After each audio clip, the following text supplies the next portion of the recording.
Good morning po. Kamusta po kayo? Yan. So, palakpakan muna natin si Lord mga po.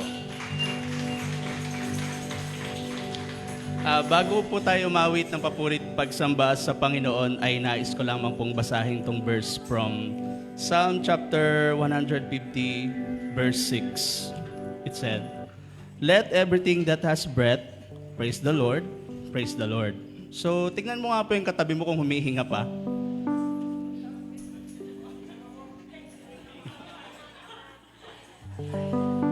So, yun po kaya mga kapatid, hanggat po tayo ay humihinga, may hininga, ay magpuri po tayo sa ating Panginoon. Amen po ba doon? Kasi yun naman po talaga yung dapat nating ginagawa, di po ba? So, let us sing praises to our God. Kaya, ayun, palakpan natin si Lord ulit.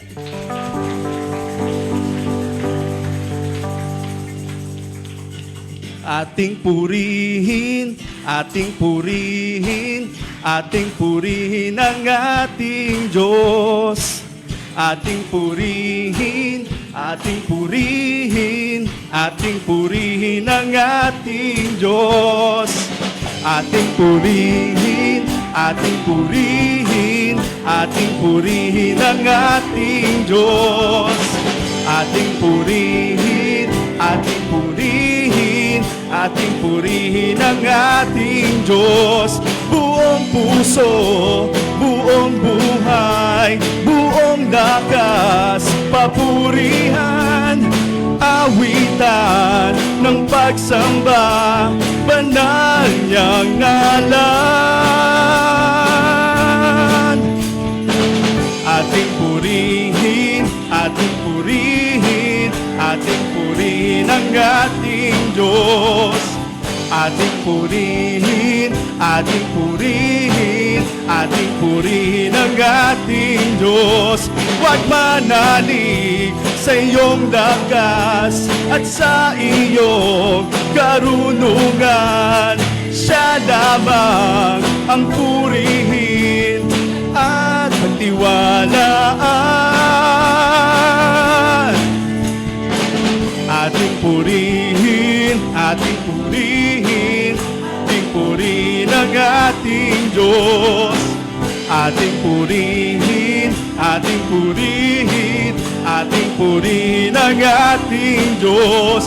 Buong puso, buong buhay, buong lakas, papurihan, awitan ng pagsamba, banal na ngalan. Ating purihin, ating purihin ang ating Diyos. Ating purihin, purihin ang ating Diyos. Ating purihin, ating purihin, ating purihin ang ating. Minsan pa, ating purihin, ating purihin, ating purihin ang ating Diyos.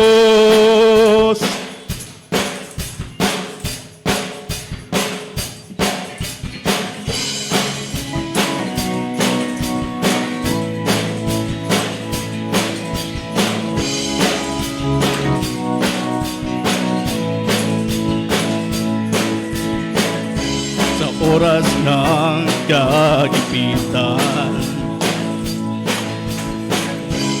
at walang nakikitang kinabukasan, tanging sa inyo lamang asa't magtitiwala. Sa iyo iaalay ang aming buhay. Sa inyo'y tunay na walang pagpantay. Sa iyo iaalay ang aming buhay. buhay, pagkat sa inyo'y tunay na walang kapantay.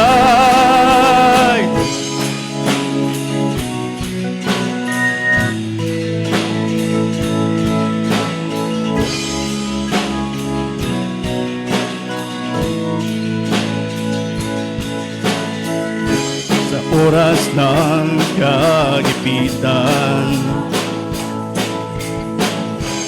at walang nakikitang kinabukasan, tanging sa inyo lamang asa't magtitiwala, sa iyo iaalay ang aming buhay, pagkat sa inyo'y tunay na walang papantay. Sa inyo iaalay ang aming buhay, pagkat sa inyo'y tunay na walang papantay. Sa iyo buhay, pagkat sa inyo'y tunay na walang papantay. Sa iyo iaalay ang aming buhay, pagkat sa inyo'y tunay na walang papantay.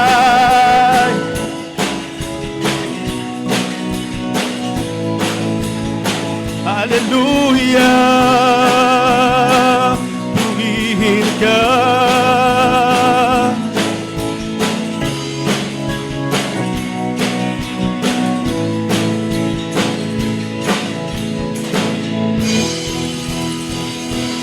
Yes, Jesus, purihin ka, Panginoon.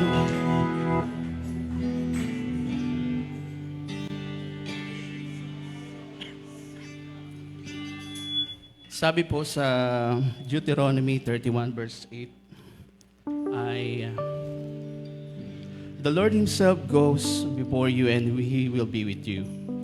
He will never leave you nor forsake you. Do not be afraid. Do not be discouraged. Mga kapatid, ay ang tao po ay bibiguin tayo. Minsan kung yung iniisip natin na yung pinakakatuwang natin, yung makakaintindi sa atin, eventually, bibigyan po tayo. Pero ito po yung maganda, yung promise ni Lord. Pangako ng Diyos sa atin, pangakong hindi niya tayo iiwan o pababayaan kahit kailan. Amen po?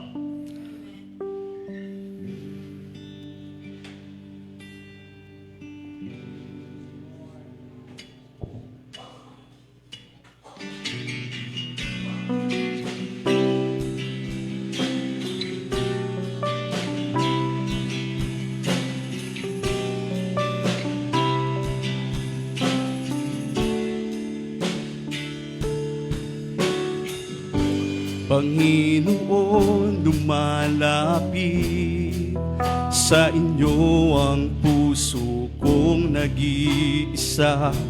Kayo ang aking pag-asa. Panginoon, tugon sa aking dalangin, tapat kailan paman aking kapayapaan.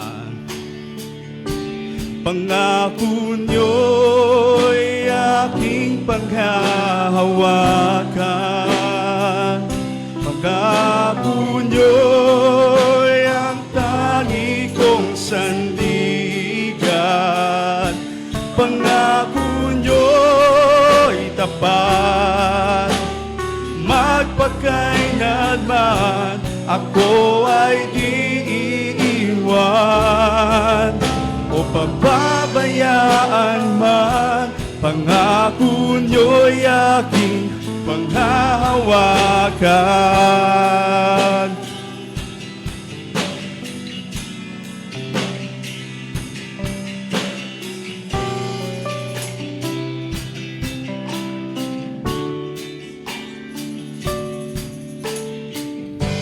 Panginoon, lumalapit sa inyo ang pusong kong nag-iisa. Kayo ang aking pag-asa. Panginoon, tugon sa aking dalangin, tapat kailanpaman.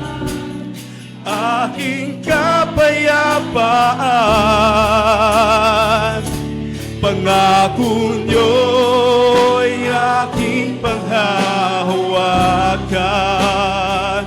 Pangako niyo'y ang tangi kong sandigan.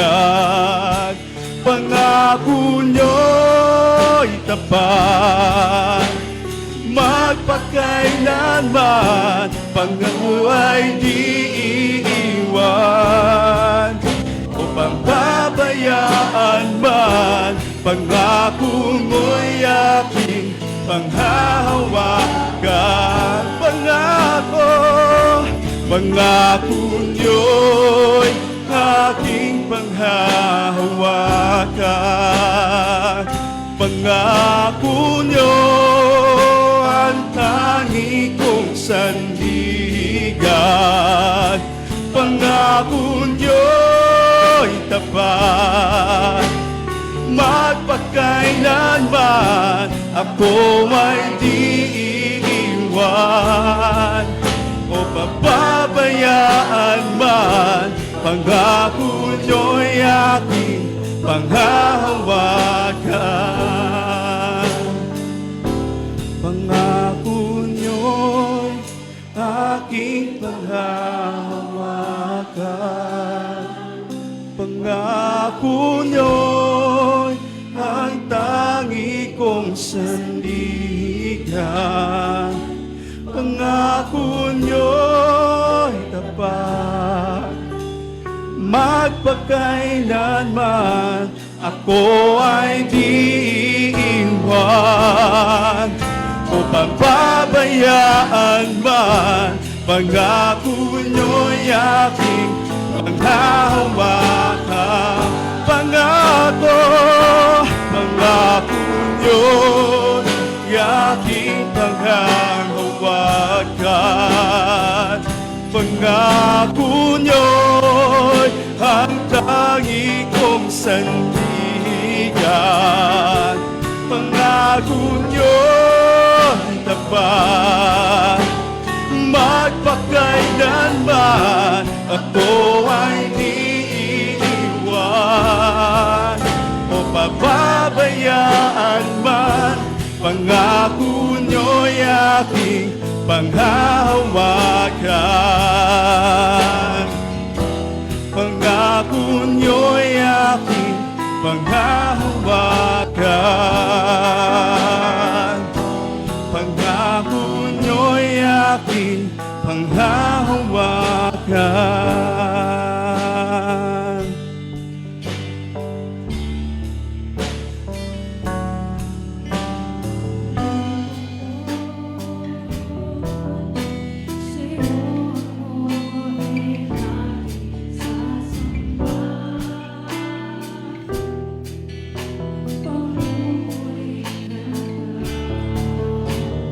Puso at isipan, buong lakas at buhay, aking iaalay sa iyo, O Diyos.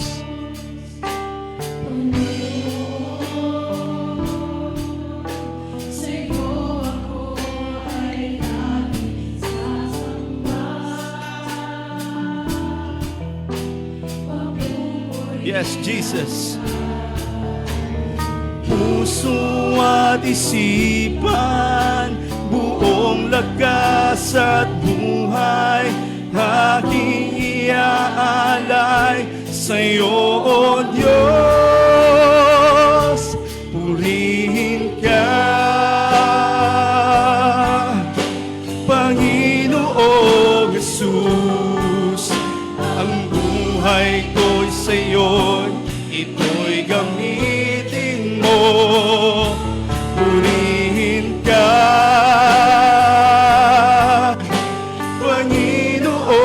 Jesus. At sa habang panahon, ako ay sasamba, aking Diyos.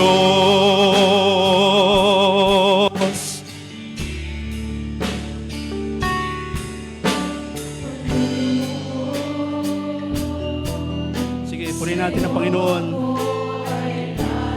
Yes, Jesus.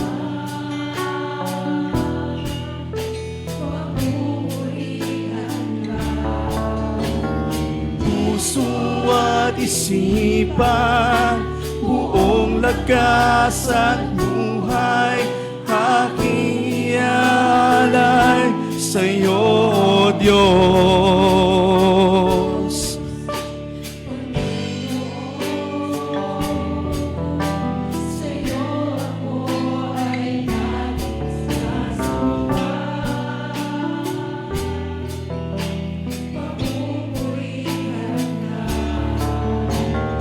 Puso at isipan, buong lakas at buhay, aking iaalay sa'yo, O Diyos.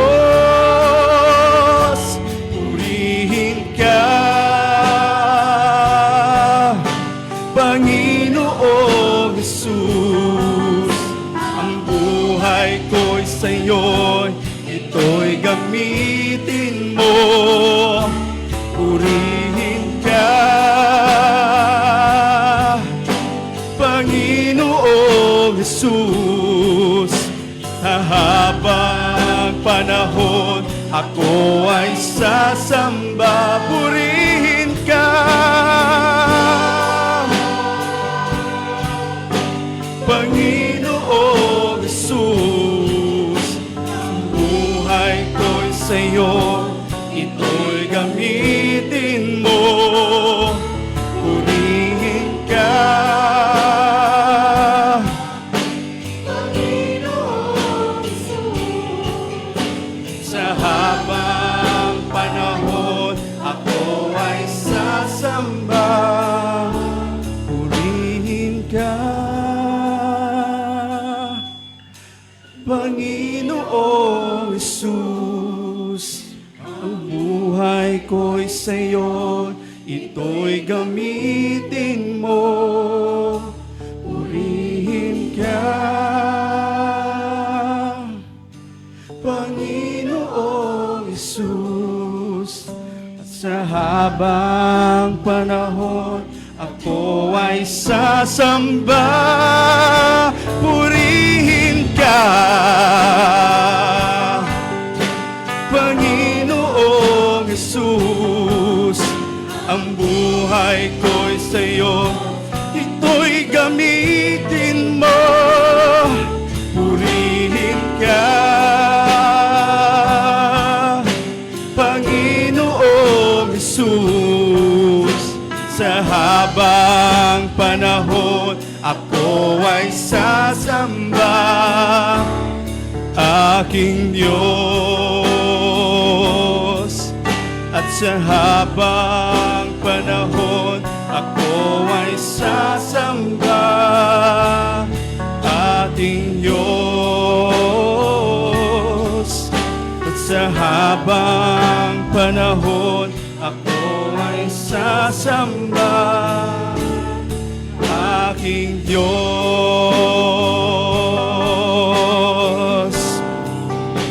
Purihin ka, O Diyos.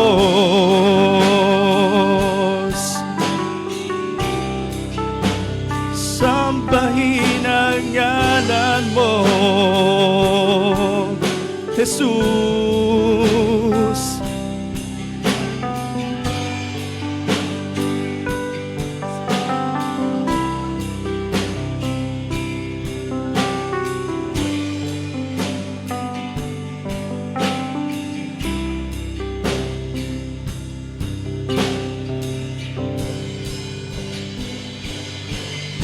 Yes, Jesus. Palakpakan po natin ang Panginoon.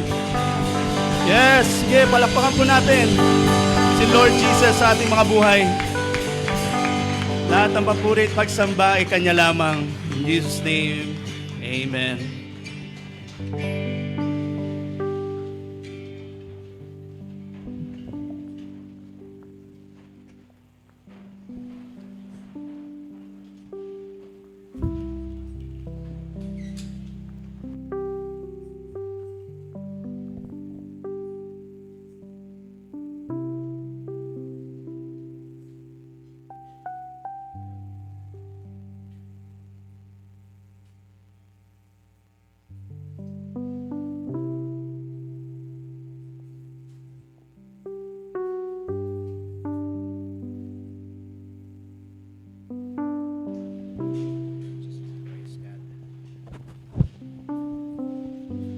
Praise the Lord. Magandang umaga po sa ating lahat. Tayo muna po sandaling yumuko at manalangin sa Panginoon. Thank you, God. Amang banal na nasa langit, marami pong salamat sa buhay at kalakasan na ibinibigay mo po sa amin. At salamat, Lord, sapagkat kayo ho ang sa amin sa lugar na ito upang kayo ay masamba sa Espiritu at katotohanan. Maraming salamat po, Banal na Espiritu, sapagkat sa aming pag-awit ang pagsamba, nandoon po kayo. Sinasamahan niyo po kami. At kayo din, Lord God, sa aming pag-aaral ng iyong salitang banal, gabayan mo kami na ito po ay magkaroon ng aral sa amin at maisakatuparan po namin sa aming buhay. Marami pong salamat ang mga purihin po kayo sa ngalan ni Jesus. Amen and amen. Palapakan po natin ang Panginoon.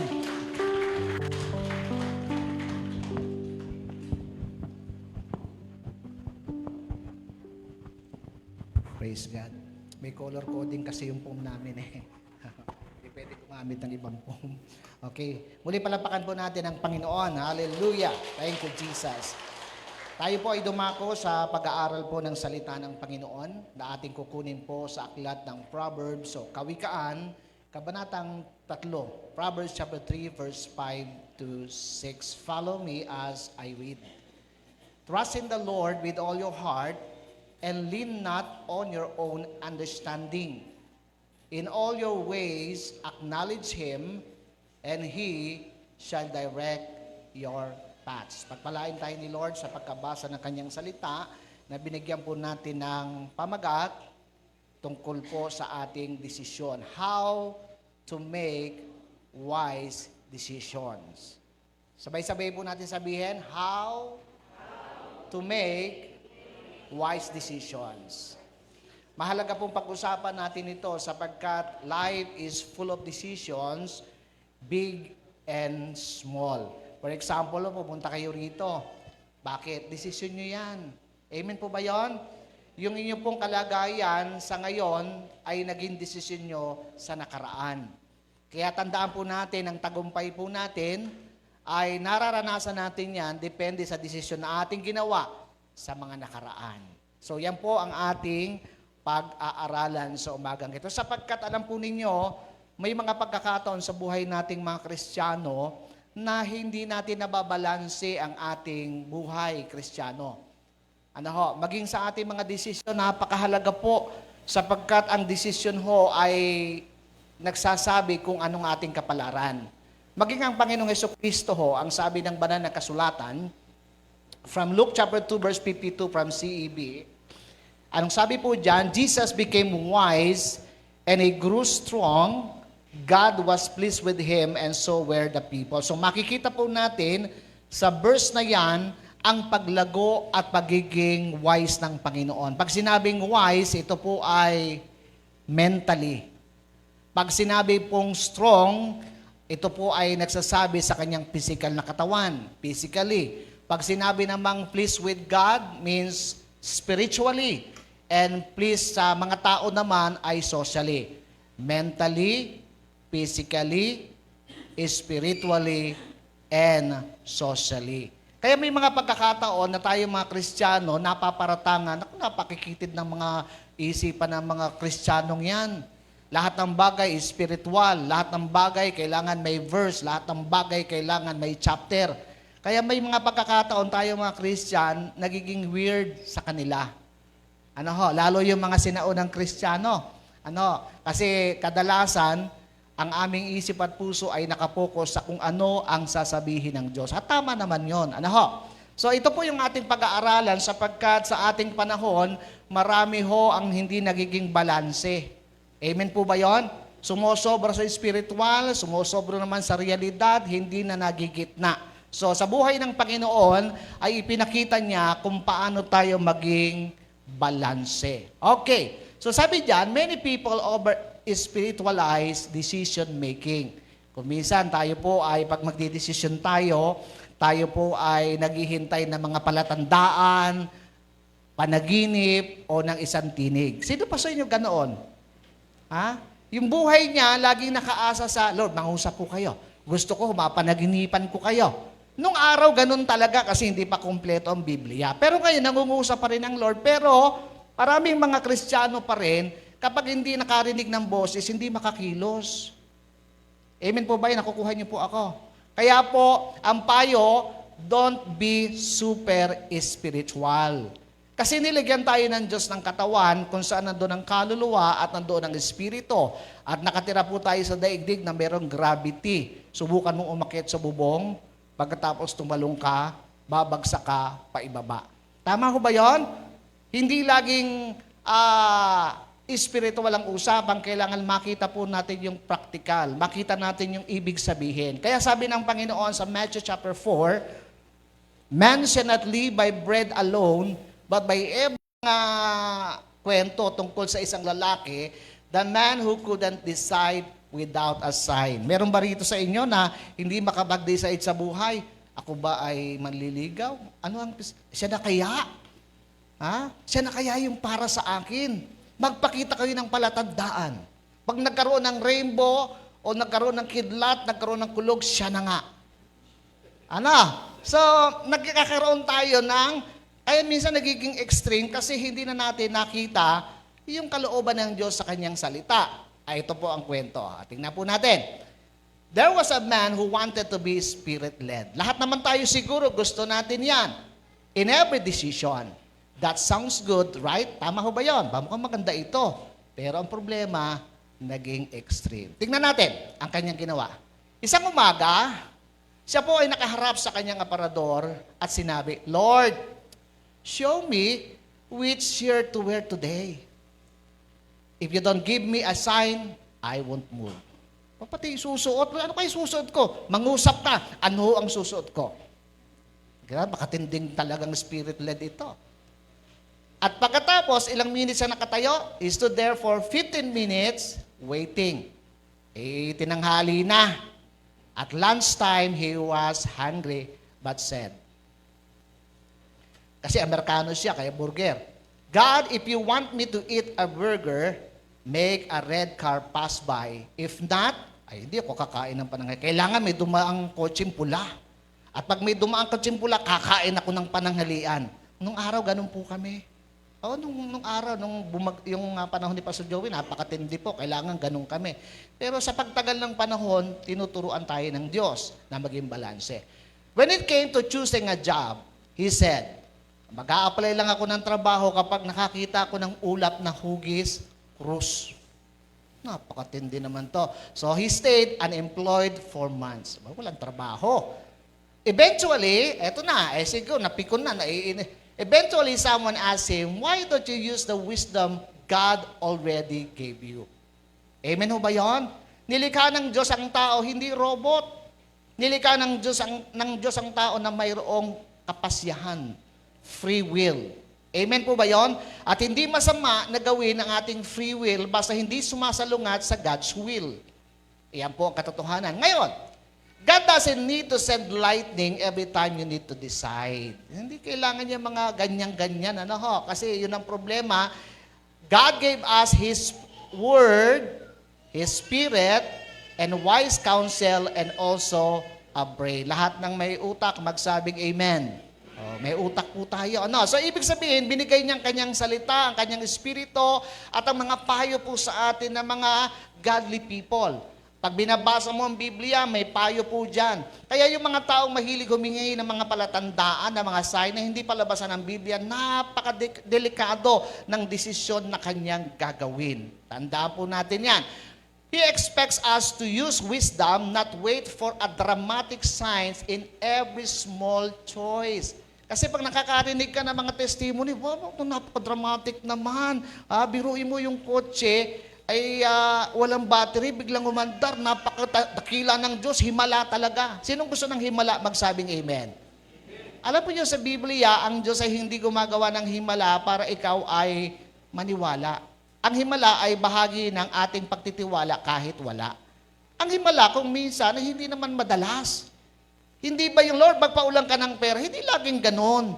May pagkakataon wala kang pera, bigla na lang may dumating na blessing. Alam nga naman, tumayo ka dun sa balcony at, Lord, alam ko may darating na naman blessing. Hindi ganon. Amen po ba yon?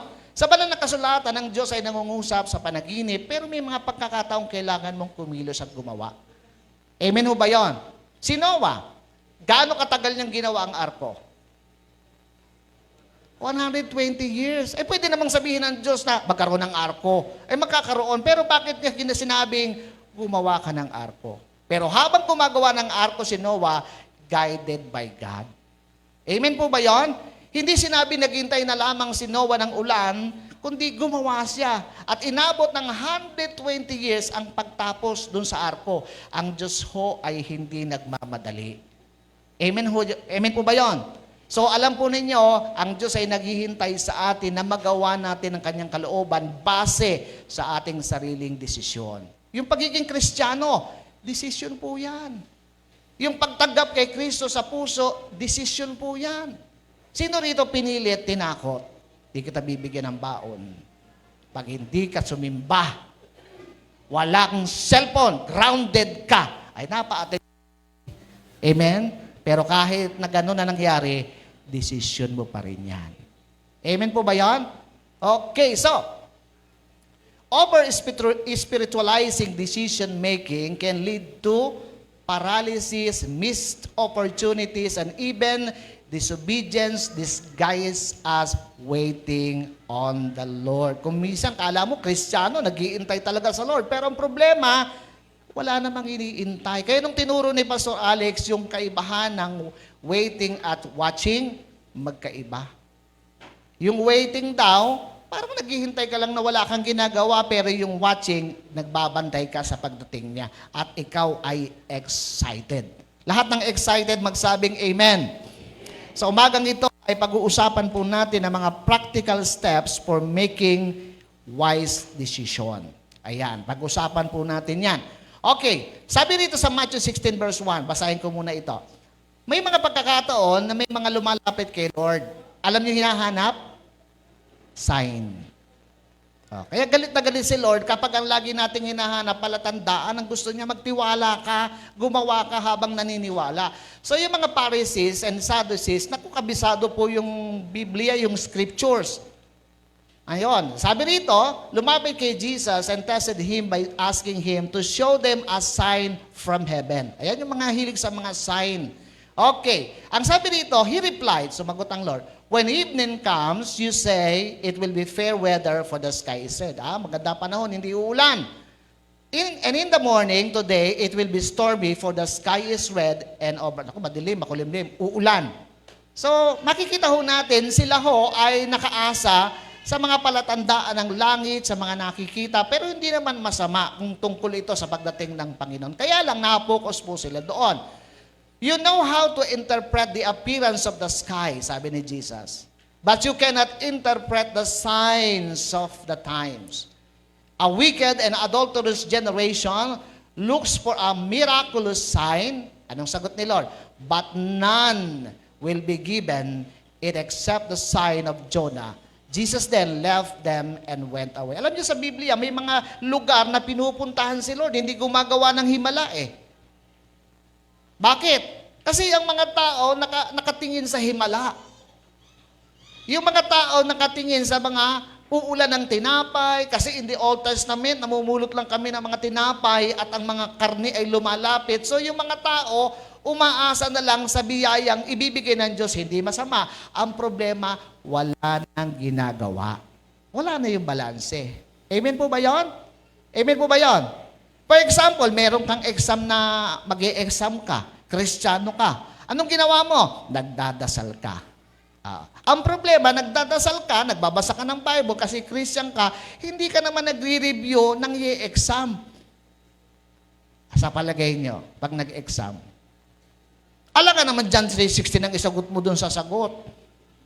Papansinin niyo, ang sabi ng Biblia, ipaaalala ko sa inyo ang mga natutuhan ninyo. Kung biblically, binabasa mo ang Biblia, mapapaalala siya. Kung nagre-review ka, ipapaalala din sa iyo. Nakuha ninyo?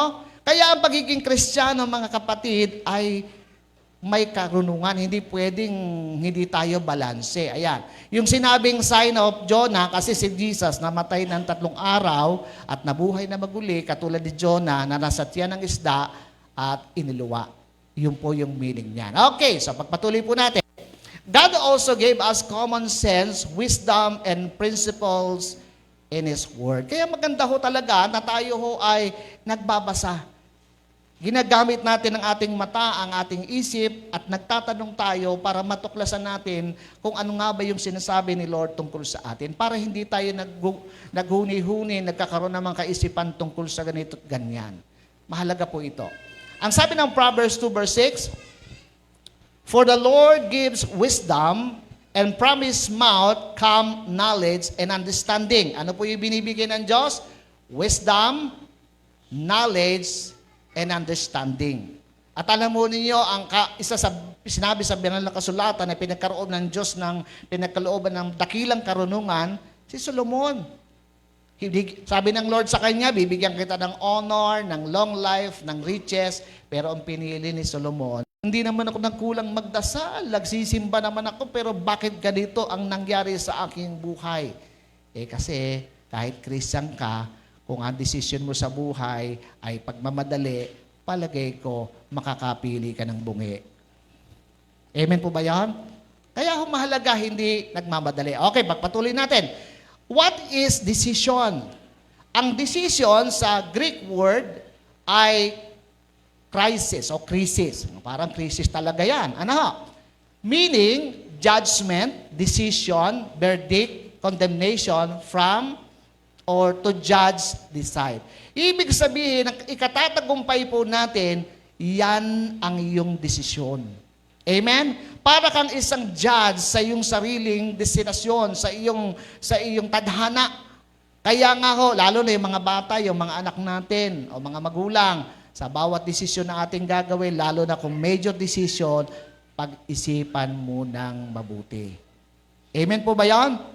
Amen po ba yan? Kaya hindi pwedeng, hindi, gusto ko na, kailangan ko na.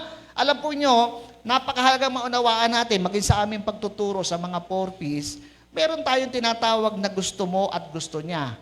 Yung, anong kaibahan ng needs sa wants? Malaki.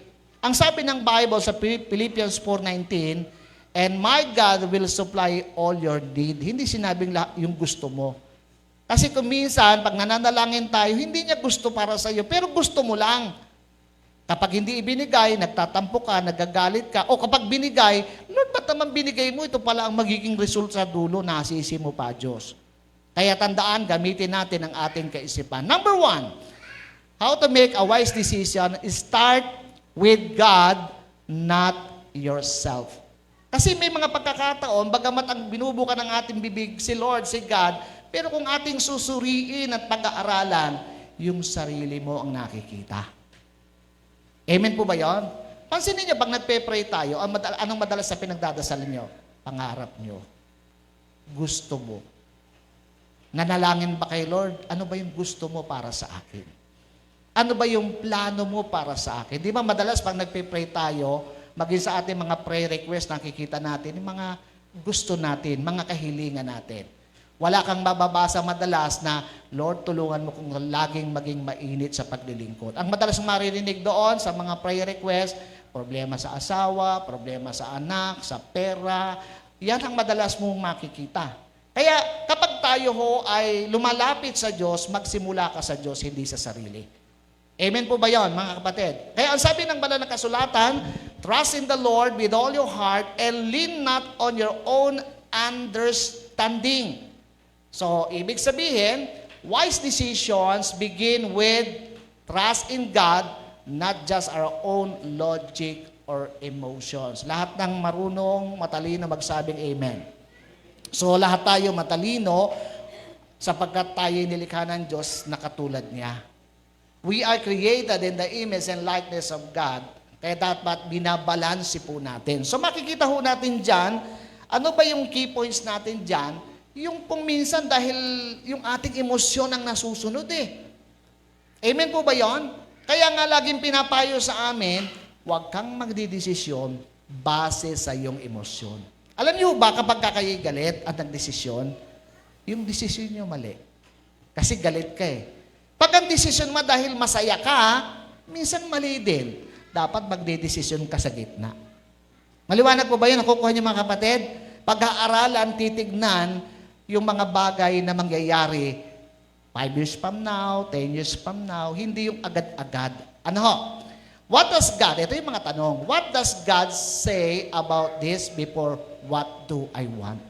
Anong ibig sabihin? Ano ba yung talaga yung gusto ng Diyos na malaman ko? Hindi yung ano ba yung gusto ko, yung gusto niya ang dapat nating gustuhin. Okay. Anong dapat natin gawin? Ano po nakalagay yan? Basahin po natin. Begin. Surrender your desires to God first. Ano ba yung desire ng puso natin? Alam po ninyo, hindi ho magkahiwalay. Laging magkasama ang salitang delight and the word desire. Kaya sabi ng Bible, delight also in the Lord and He shall give you the desire of your heart. Pag sinabing delight, ano ba yung desire ng Lord para sa akin? Amen po ba yung mga kapatid? And then, tingnan mo rin yung desire mo, yung pangarap mo. Kaya kung minsan may mga magulang, may mga pangarap tayo sa mga anak natin, meron din mga pangarap ang mga anak, kailangan nandun tayo sa gitna. Amen po ba yun? Kasi maraming mga bata ngayon nagsisisi. Pinili kasi ako na mama magdoktor. Ay alam naman yan, takot ako sa dugo eh. Pinilit akong mag-caregiver. Yak! Nakakadiri naman yung mga ano eh. Kaya minsan nakatapos ng mataas, hindi magamit kasi ayaw talaga niya yun. Walang magawa kasi yun ang kailangan, sundin ng magulang. So, may point din ang magulang pero dapat tinitingnan natin binabalanse. Amen po ba yun? Okay. Sinong gumagamit po ng GPS? Gumagamit po ba kayo niyan? Gumagamit po ba kayo? Ako po, pag may pupuntahan, yan po yung aking kaibigan. Kasi maliligaw ka. Kailangan mo ng... ano ba yung ibig sabihin ng GPS? Sige nga. Global Positioning System. At kapag Kristiyano ka rin, ang tawag din dyan, God Positioning System. Direction for life. Noong una, ginagamit ko, binuksan ko yung Google Map. Pupunta ako ng ganitong lugar. Pero sabi ko, bakit hindi ako makapunta? Kasi hindi ko itinipe. Kailangan pala, kung gagamitin mo yung map, ilagay mo yung lugar kung saan pupunta and then i-start mo. At susundin mo kung saan dumadaan yung nandoon sa Google Map. Amen po ba yan? So mahalaga po na meron tayong sinusundan sapagkat ang problema kapag tayo ang nauuna, maliligaw tayo. Kaya ako po ginagawa ko tuwing aalis ako. Kung hindi ko alam yung lugar kasi wala pa akong map noon eh. Nagsasama ako ng tao na nakarating na sa lugar na yon. Amen po ba yon?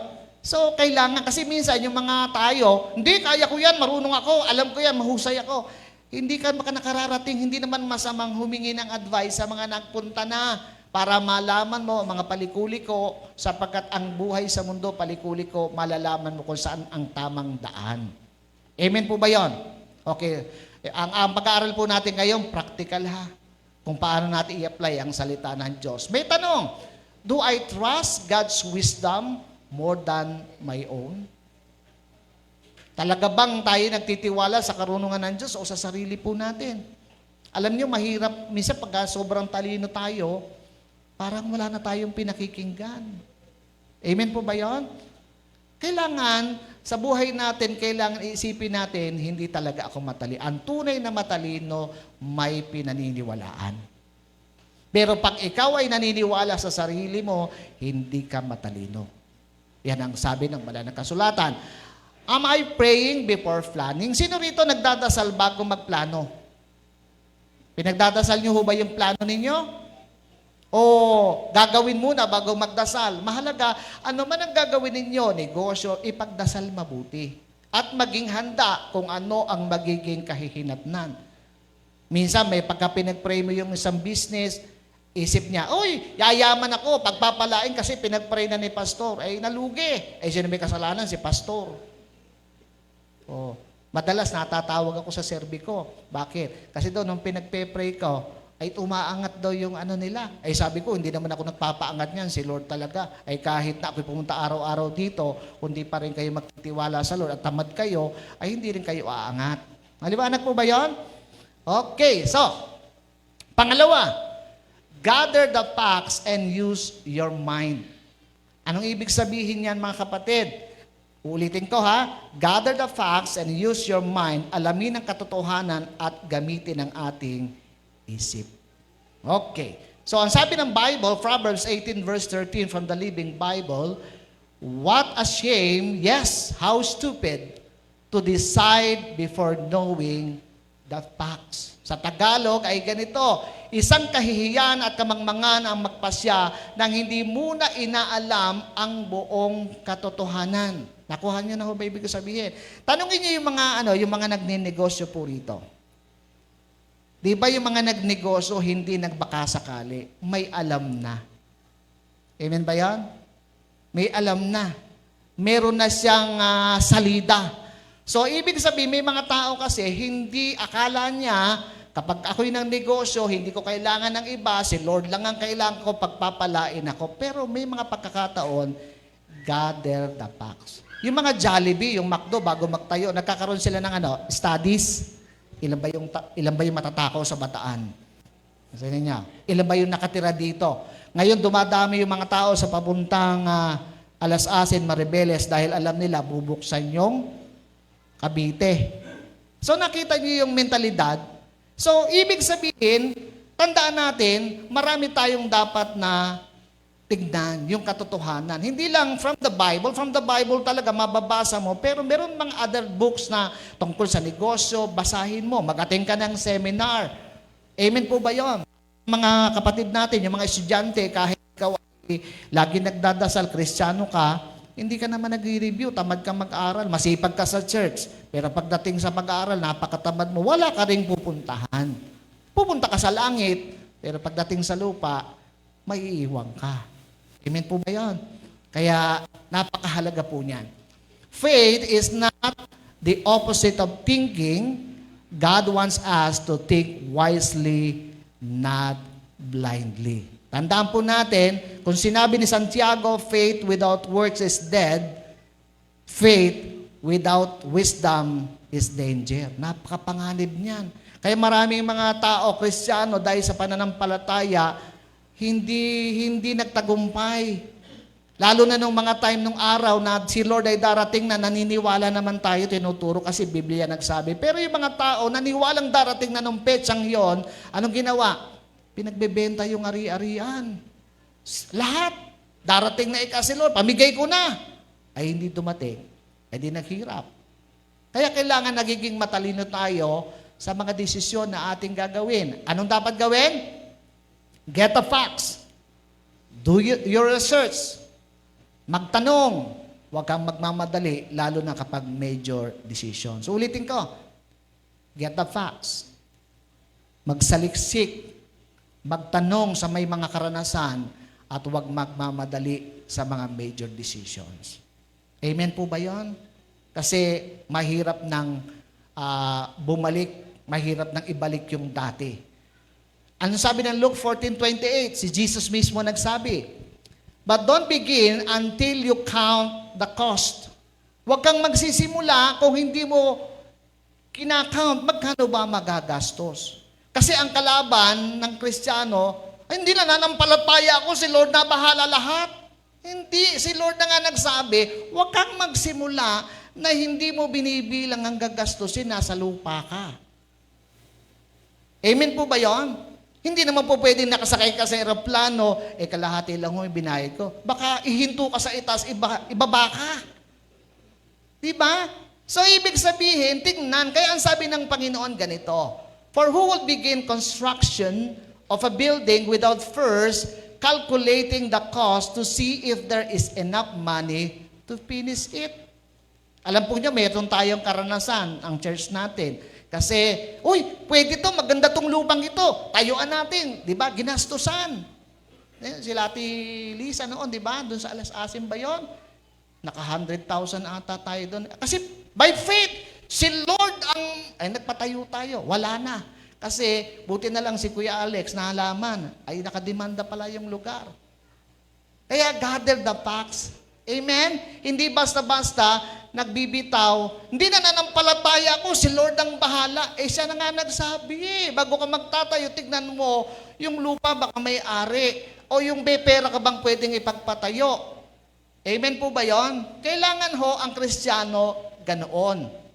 Praise God. And then sabi dito, otherwise, you might complete only the foundation before running out of money and then everyone will laugh at you. Kaya yung napagawa natin sa Alas Asin, pundasyon lang napagawa nun. Wala na. Ninako pa yung mga bakal. Ang ganda sana ng plano natin Pero dahil sumobra tayo sa faith, buti na lang si Pastor Alex, nasa bangko, nalaman. Kung nangyari, gumastos tayo ng gumastos. By faith, si Lord, may problema pala lupa. Amen po ba yan? Nakuha po ninyo? Kaya ho, nagiging matalino tayo bilang Christian. They would say, there's the person who started that building and couldn't afford to finish it. Di kahiya-hiya. Amen? Kailangan ng Christian, kahit saan tayo mapunta, tayo mag-iiwan ng halimbawa. Amen? Amen po ba yun? Bakit ganyan yan? Daming problema. Pero nakangiti pa rin, Christian yan. Amen po ba yun? Amen po ba yun?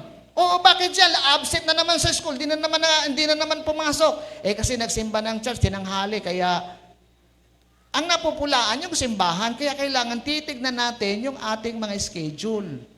Amen? Ayaw natin na maging tawag dito, ang marka ng Kristiyano sa iba, ang mga Kristiyano makikitid, masyadong super spiritual. Kaya nga meron tayong Miyerkules, meron tayong Sabado, meron Linggo, may online. Kung yung schedule mo talagang hindi kaya, punta ka dun sa kaya ng schedule mo. Kasi may boss pa tayo sa lupa. Naghahanap buhay tayo. Maliwanag po ba yun? Okay, kaya kailangan ganon. Okay. Or what king would go to war against another king without first sitting down with his counselors to discuss whether his army of 10,000 could defeat the 20,000 soldiers marching against him? Sa palagay nyo, kakayanin ba? Halimbawa, ang tapang-tapang natin, lusubin na natin ng China. Nakukurutan na nga lang, talo tayo, hindi natin uubra. Ang dami nila. Kilitian na lang, talo tayo Kaya doon tayo umaasa sa Diyos. Okay. So ano pang sabi? And if he can, he will send a delegation to discuss terms of peace while the enemy is still far away. Amen po ba yan? Yan po yung mga turo mula sa bibig ng Panginoon. Huwag tayo masyadong matapang. Huwag tayo masyadong umangat. Huwag tayo maging super spiritual na parabagang hindi ka na nakatira sa mundo at nakalutang ka na. Babalansihin po natin. Palapakan natin ang Panginoon. Hallelujah. Maganda po, ganun ang Christian. Ano ho? Planning is not unspiritual, it's wise. Maging ang Lord, ang sabi sa Jeremiah, anong sabi? For I know the plans I have for you, declares the Lord. Plans to prosper you and not to harm you. O di may plano ang Diyos, dapat nagpaplano din po tayo, hindi basta hala ng hala, tignan mo ang pitaka, tignan mo ang pera, tignan mo ang pagkain, huwag kang lulusob sa gerang wala kang bala, mahirap po yun. Prayer before decision. Prayer before, dapat nagdadasal. Dasal ng dasal sa mga desisyon ng ating gagawin. Make a pros and cons list. Alam niyo to, sino nakakaalam ng pros and cons list? Sino po nakataas ang kamay? Sino po yung nakakaalam? Sila ate. Di ba mahalaga po ito? Sa bawat gagawin, di-desisyon na natin. Hindi laging, si Lord na bahala, I can do all things through Christ who strengthens. Hindi ganun. Kailangan tignan natin, dito sa lupa, ang Lord ang umaalalay, pero meron tayong dapat sundin sa lupa. Halimbawa, sa purpose nga, meron kasi ang mga purpose, kung minsan, yung ibang kaba, mga pag nagkapera, ang nasa isip, gastusin. Di ba? Yung Chinese na, pansinin niyo, pag nagkapera at bumili ng kawali at kumita, anong nasa isip? Bibili ako uli ng kawali. Eh, ang Pilipino, pag nagkapera, anong nasa isip? Mall. Bargain. Eh, yung utang, tsaka na. Si Lord na bahala dyan. Enjoy natin ang buhay. Ang sabi, hindi na babalanse. Amen po ba yon? Tandaan po natin, mahalaga po ito. Tingnan po natin ang ilang halimbawa ng pros and cons list. Kami po, gumagawa na rin ito. Misis ko, gumagawa rin ito. Yung iba ginagawa, hindi nyo lang alam. Kasi merong kasing important, not important, very important. Needs at saka wants. Ang kailangan needs, what yung wants. Tingnan natin. Sample, maglipat ng trabaho. Lilipat ka ng trabaho. So pag lumipat ka ng trabaho, matagal ka na sa trabaho mo, lilipat ka, ito'y desisyon ng pananampalataya. Tingnan natin yung pros niya at saka yung cons. Yung pros, mas mataas ang kita. Pag lumipat ako rito, mas mataas ang kita. Eh doon ang kita ko, ganun dito, mas mataas. Pero ano naman yung cons? Kawalan ng katiyakan. Di ba, pasinin po ninyo. Ano pa? Bagong oportunidad sa kakayanan at karir. Eh yung cons, maaari hindi tugma sa values mo. Ano pa? Ang pros. Tingnan lang natin, makita natin. Maaring mas malapit sa pamilya. Pag dito ko lumipat, ay malapit sa pamilya, malapit sa ministry. Ang cons. Siyempre, pagsisimula muli, stress sa adjustment. Nakita nyo? Kaya kailangan alam natin yan. Kasi madalas sinisisi sa Diyos ang mga bagay na nangyayari, hindi tayo nagkaroon ng ganitong klase ng pagsisiyasat. Abroad. Naku, malaki ang kikitain sa abroad. Ang cons, homesickness at pagiging malayo sa pamilya. Nakita ho ninyo? At nakita naman natin na marami nag-abroad. Hindi naman lahat. Lumaki ang pera, nagkapera, nung umuwi, sira ang pamilya. Nakita ho ninyo? So, yan po, nangyayari talaga yan. Ano pa? Exposure sa bagong kultura at pananaw. Siyempre, sa amin, di naggigelo. Dito naggigelo. Bagong kultura. Ano naman yung cons? Eh, siyempre, aaralin mo yung lingwahe. Amen po ba yun? Kailangan pag-usapan, pag-aralan. Kaya pag pupunta kayo sa Korea o naman, tinuturuan tayo ng mga salita nila. Ano ho? Kaya kala ng iba, ganun kadali. Another is, mas maraming career opportunities. Totoo naman yan. Tukso naman ng pagiging malayo sa pananampalataya. Diba? Nakikita na, nangyayari po yan. Ano ho? Okay. Alam niyo ho ba yung mga nasa ibang bansa na mga Pilipino, na pagdating hihingian natin ng pasalubong? Sino sa inyo ganon? Tingnan mo yung buhay nila sa ibang bansa. Ang trabaho 3 hanggang 4. Diba? Yung kakainin, hindi kinakain, mapadala lang sa Pilipinas. Yung sa Pilipinas naman, kung makahingi, akala mo, lagi na lang may patago. Oh, pansinin nyo, kaya lalo yung mga magulang na nagtatrabaho, tapos yung mga anak hingi ng hingi, isipin din ninyo, saan ba kinukuha ni mama ang ibinibigay sa amin? Maliwanag ko ba yun? Kasi dapat ganun ang Christian mag-isip. Ano ho? Full-time. Ito, full-time. Kami full-time. Tandaan natin, ang ministry ay hindi trabaho, ito ay panawagan. Hindi lahat tinawag sa full-time ministry, ngunit lahat ay tinawag na maglingkod. Alam po niyo anong kaibahan ng full-time ministry sa full-time Christian. Kami po ay tinawag sa full-time ministry, pero tayong lahat ay tinawag maging full-time Christian. Lahat kailangan maglingkod din. Amen? Amen po ba yan? Minsan may isang kapatiran, uy, pastor, magpo-full-time na ako. Ha? Bakit? Wala kasi ang trabaho para kumita. Nagkamali ka ng pupuntahan. Amen? Ang pagiging full-time at paglilingkod, hindi tinawag ng sarili mo. Tinawag ka talaga. Hindi mo ginusto. Eh sa totoo lang, nako, kung alam nyo lang. Amen po ba yun? Tanungin niyo yung mga leader. Naku, napakaraming mga pagsubok pero hindi makangiwi. Kundi lagi nakangiti para hindi mahalata.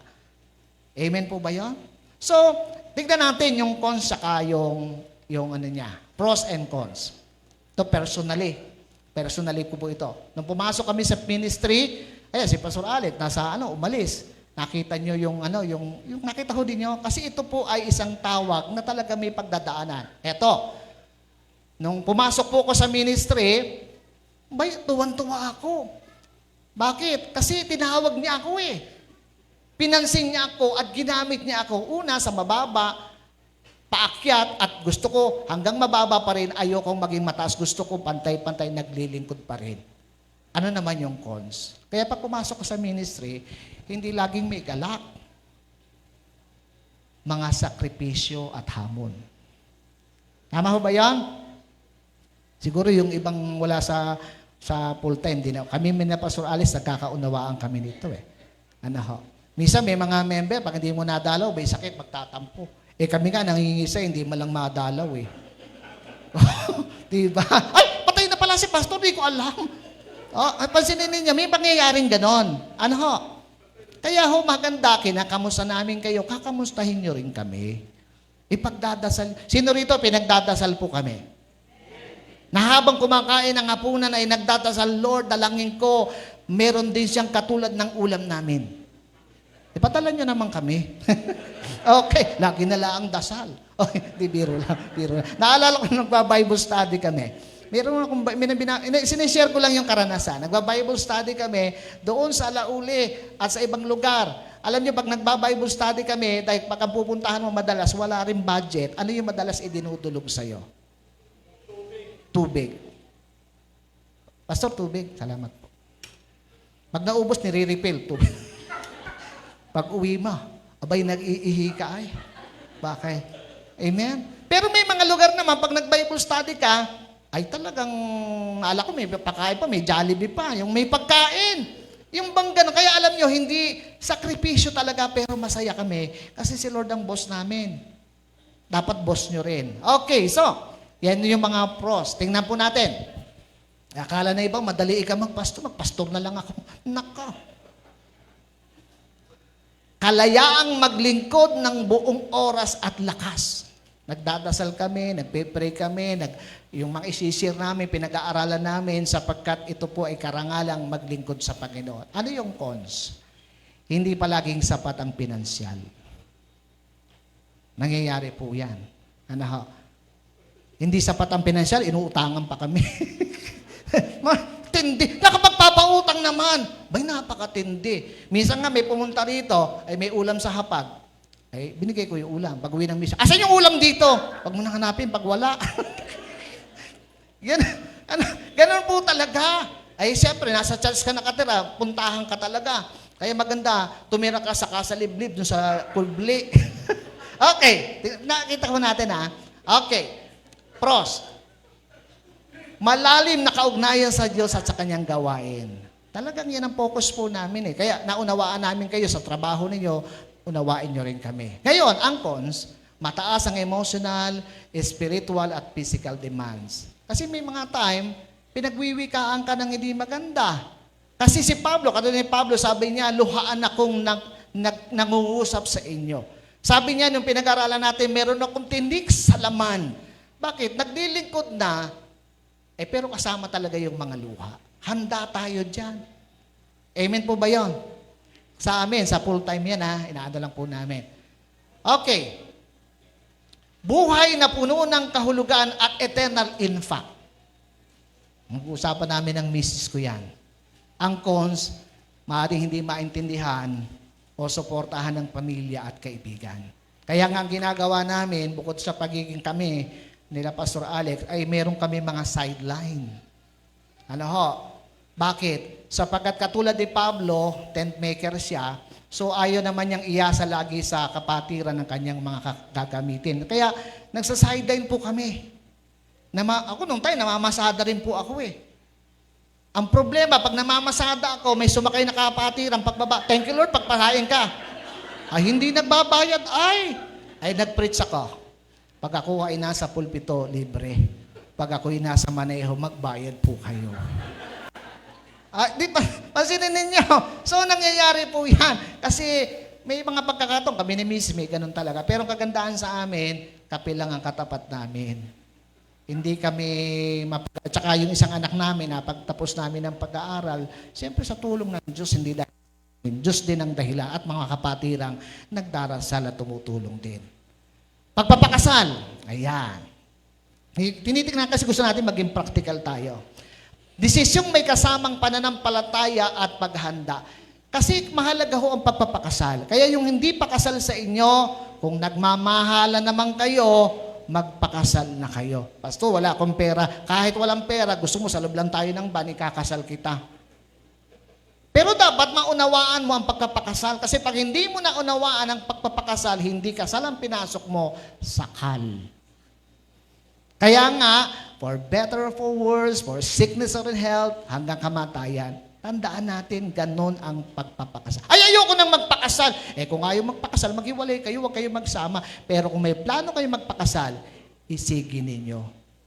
Kami ni Kuya Alex ay handa namin kayong ikasal ng libre. Wala kaming lugar, dito na lang. Amen? Nahihiya ko sa tricycle mo na lang, habang nagdadrive ka, ikasal kita. Kasi kailangan maayos natin. Kasi pag Christian ka, ayusin natin yung mga bagay-bagay. Amen? Kaya yung mga hindi pa kasal dito, magpakasal na. Sabihin lang sa akin, kung kunin nyo kung ninong, pwede rin. Yari na naman tayo. Alam nyo, pagka kami kinuha, may kakasal, papakasal. Okay, pag kinakakasal, tuwan-tuwa kami kasi kahit paano, meron silang tinatawag na love gift. Kaya, Lord, praise God, hallelujah. Ngayon naman kami ginawang ninong, nanang ko po. Kaya po, tingnan natin, patuloy pa natin, tinitingnan natin to. Ang kasal ay plano ng Diyos, hindi lang personal na desisyon. Pag-iisipan po namin, kailangan talaga gawin ninyo kasi hindi ang personal na desisyon, dapat magpakasal. Ang unang nagkasal, si Lord. Kinasal si Eva at si Adan. At nung pagkatapos ikasal ni Lord, si Eva at si Adan, ang sumunod na salita, and God blessed them. Sino rito gustong pagpalain, magsabing amen? Kaya yung hindi pa kasal, kung gusto nyong sumunod yung and God bless them, magpakasal. Amen? And be responsible. Okay. Pros, eto na. Magkasal na. Ano ba yung ng pros? Mga biyaya ng pagpapakasal. Siyempre may biyaya ka na, hindi ka na nag-iisa. Pero ito naman, may hamon, mga hamon ng pagpapakasal. Ito pa.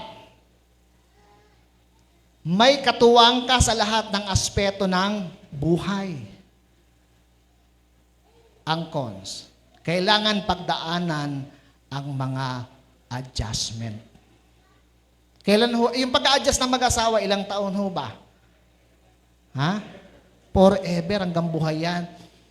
Alam po niyo, ibalik ko po yung aking misis nung siya po ligawan ko. Dahil ako po ay nasa full-time ministry. Nung ligawan ko po siya, talagang walang maipagmamalaki. Sinabi ko sa misis ko, Heart, mahal kita ay, kaya lang wala akong maibibigay na palasyo sa iyo sa lupa. Sabi ko talaga sa kanya, kung mamahalin mo ako, pagpapatuloy ko. Kung hindi mo naman matanggap, naiintindihan ko. Ay, tinanggap niya. Di ba? Nasa palasyo kami nakatira, laki-laki. Ibig sabihin ganon, kaya kami nagkakaunawaan. Kaya hindi siya naghahanap sa akin, hindi ako naghahanap sa kanya. Nagkakilala kami ng ganito at naglilingkod. Walang hanapan ng ganito. Maliwanag po ba yun? Nagtutulungan po kami. So, ganoon sa pagpapakasal, ganoon. Hindi ibig sabihin nag-asawa ka, siya na lahat, merong tuwangan. Okay, ito pa. Is spiritual at emotional sa suporta. Siyempre, pag may problema ka, meron kang asawang yayakap, patahalik at sasabihin sa iyo, Dear, huwag ka mag-alala, nandito ko, kasama ko, katuwang kita.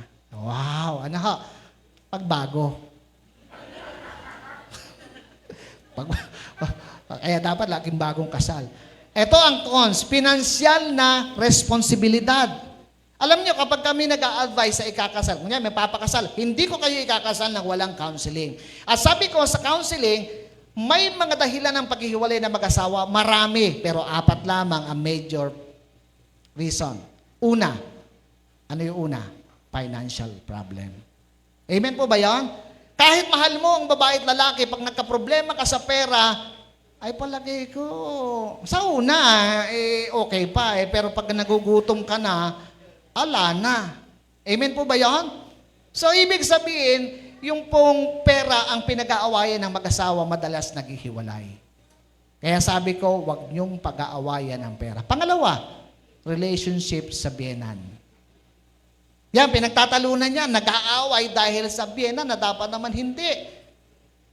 Ano yung pangatlo? Physical problem. Nakalimutan na yung isa't isa. Dahil naging abala ang mag-asawa sa trabaho, pagpapayaman, wala nang date. Hindi na nagkakamustahan. Pag uwi ng bahay, tutulog na lang, maliligo. Kaya ang bahay, bahay talaga, hindi tahanan. Kasi ang bahay, inuuwian, tinutulugan, kinakainan, nililiguan. Ang tahanan ay tinatahanan ng mga pamilyang nagmamahalan. May panahon sa isa't isa. Kaya yung kanta ng isang kanta, and a house is not a home when there's no one there. Diba? To hold you tight. To makita ho ninyo. So mahalaga, makita ho natin kaya ho, mahalaga yung yun. And then, yung kaya sa physical, huwag kalimutan yung mga close, sino rito mag-asawa. Kailangan maging close kayo. Yung alalahanin niyo yung dati. Mag-pray kayo. Maghawak kayo ng kamay, manalangin kayo sa Panginoon. Alam niyo yung panalangin, mahalaga ito sa samahan ng mag-asawa. Amen ho ba yun? At yung panghuli, sa apat, spiritual. Dahil busy na, hindi na nag-church, hindi na nasisimba. Ayun ang mangyayari. Darating ang panahon, lalamig at maghihiwalay yung mag-asawa. Ano pa? Yung pros. Pagkakataon para matulungan sa paglilingkod. Yung cons, hindi maiwasan ang pagtatalo o hindi pagkakaintindihan. Kasama ho sa buhay mag-asawa yan. Kami ng misis ko, nagtatalo rin kami. Ang ginagawa, minsan, maalis ako.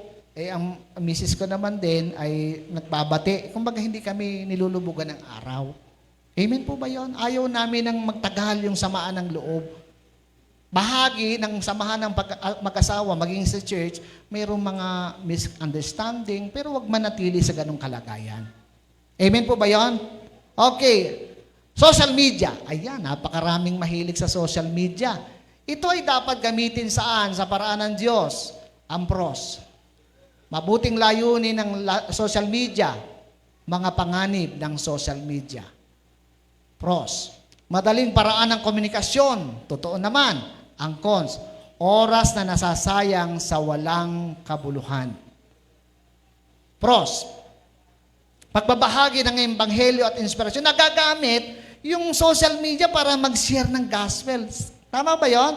Nakikita ko, nagbabadala kayo ng mga verses, ng mga ganda. Wow, nagagamit. Ano ang cons? May nag-aaway din. Bible din ang ginagamit. Ano? Pagkukumpara, inggit, away, o insecurity. Nakita ho ninyo. Ang inyong lingkod po, hindi talaga mahilig sa social media eh. Pumapasok lang po ako sa social media pag magpapasok ng picture natin at lumalabas ako agad. Kasi, alam niyo na, alam ko yung sarili ko, baka malibang masyado. Ay pag nakakakita po kasi ako ng mga away sa social media, parehong Christian pa, ay nakakalungkot. Amen ba yun? Gusto mong sabunutan ay. Hindi mo naman magawa, wag mo na lang tignan. Okay. Sabi rito, another is connection sa pamilya at mga kaibigan, lalo na sa malalayong lugar. Ang cons, panganib sa pornography, gossip, at divisiveness. Di ba nangyayari? Sino sa inyo nangyayari? Naglalaro ka lang. May biglang lilitaw na yung mga bastos. Nangyari na ba sa inyo yun? Ay, ang dami ngayon mga bastos, yung mga, antitindi. Minsan nga nag-ano lang ako, mayroong lumitaw. If you want me, click me. Buti na lang, sa likod ko, misis ko, ano yan? Napakadelikado, kaya yan ang mga cons. Pag ninegosyo, siyempre kailangan ng pananampalataya sa hanap buhay. Pag nagninegosyo ang pagninegosyo ay hindi lang para yumaman, kundi para maglingkod. Pros, mga bentahe ng negosyo. Cons, mga panganib at pagsubok. Yung mga negosyante, alam po yan. Hindi lahat ng negosyante nag-boom agad. Tama ba yon? May mga pagkakataong bumabagsak, pero maganda, natututo sa pagbagsak, nagkakaroon ng kaisipan, ganito ang gagawin natin. Pros, ikaw ang may control sa oras at direksyon. Cons, mataas ang panganib at hindi palaging sigurado ang kita. Asinin po ninyo. Pros. Walang limitasyon sa posibilidad ng kita. Ang cons, maaring maubos ang oras sa negosyo at mawala ng time sa pamilya o spiritual life. Kita ho ninyo ha? Ano pa? Maaring gamitin para sa ministry o pagtulong sa kapwa. Ang cons, tukso sa dishonest practices o pagmamahal sa pera. Kilala niyo yung mag-asawang namatay habang nag-church sa Bible? Sino yon? Yung mag-asawa si Ananias at saka si Sapira. Anong kinamatay? Sapira. Kasi sabi, uy, maglilingkod kami kay Lord, meron kaming lupa, bebenta, mapagbenta, bigay namin sa gawain ng Diyos yan. Ayun na, napera na. Nung makita ang pera, nag-usap dalawa, masyado atang malaki ito para ibigay sa church. O magkaisa tayo, lokohin natin. Di ba namatay sila? Kaya mahalaga maunawaan po natin mga kapatid, yan po ang dapat natin tignan. And talk to people with experience. Huwag tayo mayabang yung may mga karanasan na tungkol doon sa gusto mong negosyong papasukin. Pangatlo, seek wise counsel. Kailangan meron tayong mga payo na naririnig. Hindi lang payo sa ating sarili o makasariling payo. Sabi ng Proverbs 15:22, without consultation, plans are frustrated, but with many counselors, they succeed. Kaya kailangan, nag-a-attend ng seminar, nagpupunta halimbawa, ay gusto mo palang magluto o nag-a-attend ka sa ganito mga seminar, alam mo yung mga paraan, mga do's and don'ts. Napakahalaga po niya, may mga nagpapayo sa atin. One of the best ways God gives guidance is through otherwise godly people. Alam niyo magandang humingi ng payo kung saan, yung mga godly. Bagamat may mga friend tayo, hindi ko naman sinabi, wag mo nang maging friend, di naman Christian. Pero pipiliin natin ang payo. Madalas dahil friend natin, nakikinig tayo sa payo. Hindi nga un-Christian yung advice. Pumunta tayo sa mga godly people na sa palagay natin makapagpayo ng makadiyos. Don't just ask people who agree with you. Aminin po natin, sino rito pag mayroong problema, minsan hingi ka ng advice sa taong sa palagay mo a-agree sa'yo. Minsan may hingi ng payo sa atin. Kapag kinontra mo yung sinabi, kasi siyempre, payo pala gusto mo, eto payo namin, hindi na magpapapayo. Bakit? Ayoko dyan, nakakontra. Ba't humingi ka pa ng payo, yung palang gusto mo masunod. Ang gusto mo lang pala makinig sa'yo, hindi mo kailangan ng payo. Amen po ba yan? Kaya pag nahingi ka ng payo, huwag mong isipin na yung gusto mong marinig mo, ang tamang payo, yung hindi mo gusto ang naririnig mo, para nababalanse mo. Amen po ba yan? Alam niyo ba sa ating panahon, kung sino sabi sa pag-aaral, ang madalas madaya at saka ma-scam Christian. Bakit? Funny. Mapaniwalain. Akala iba, may mga pastor pa nga nadadaya. Hindi naman masama siguro kasi maganda eh. Buti na lang kami ni Kuya Alex hindi nasasama sa ganun. Bakit? Kasi kailangan babalansihin po natin ang lahat ng bagay. Don't follow the opinion of others or do what the majority says to do. Hindi ibig sabihin, ay payo na gagawin ko. Tingnan mo din. Sa Bible, sa panahon ni Moises, mga elders ng congregation, nagsama-samang nag-aklas labang kay Moses dahil may gusto sila na gustong masunod. Huwag ganon. Huwag tayo kaagad susunod sa sinasabi ng marami. And don't isolate yourself. Kung hindi ka na nakikinig, ang pinakikinggan mo na lang ang sarili mo. Kinausap pa ka ng Diyos, nag-usap kami, siya raw ang bahala, susunod lang ako. Naku, matindi yung ganon. Masyadong napaka-danger, no? Kailangan may someone. And as someone who loves God and has wisdom. Yun yung binanggit ko kanina, mga godly people. Ang tanong natin is, do I have a mentor or trusted Christian friend? I ask before major decision, dapat meron tayo ganun. Amen po ba yan? Hingi kayo ng advice, lalo na kapag Christian yan. Sa church natin, meron tayo, halimbawa, may mga negosyante rito. O, sino mga negosyante? Gusto mo magnegosyo, magtanong ka sa mga nenegosyo, ano ba yung dapat ihahanda pag nanenegosyo? Maliwanag ko ba yon? Kasi mayroon kang matututuhan na kailangan malaman talaga. Am I willing to hear correction? Kapag itinatama ka ba, minsan ayaw nating patama eh. Minsan meron tayong desisyon na itong gusto ko, wala nang makapipigil nito. Si Lord tsaka ako nag-usap. Tandaan natin, dito sa ating kongregasyon, sa pamilya, may magulang. sa church may pastor. Ibig sabihin, mga kapatid, kapag meron kayong desisyon at humingi kayo ng advice sa pastor, pinayuhan kayo, huwag niyong babaliwalain. Amen? Kaso marinig ba, kasi siya lang ba kinakausap ng Diyos? Kami din. Kaya nga naglagay ang Diyos ng pastor sa church leader, pakinggan natin. Baka maulit naman yung panahon ni Moises na yung mga tao ay naglipana at nagrebelde, kinain tuloy ng lupa. Amen po ba yan? Nakuha ninyo mga kapatid? So mahalaga, alam natin yung leadership. Pang-apat, check if it aligns with God's Word. Ito ba yung naka-align talaga sa salita ng Diyos? Baka hindi. Hindi ibig sabihin, gawain ni Lord ang pinuntahan mo, gagawin mo na agad dahil sa palagay mo yun ang gusto mo. Halimbawa, sino po ba yung inutusan ng Diyos na mag-mission sa Nineveh? Sino?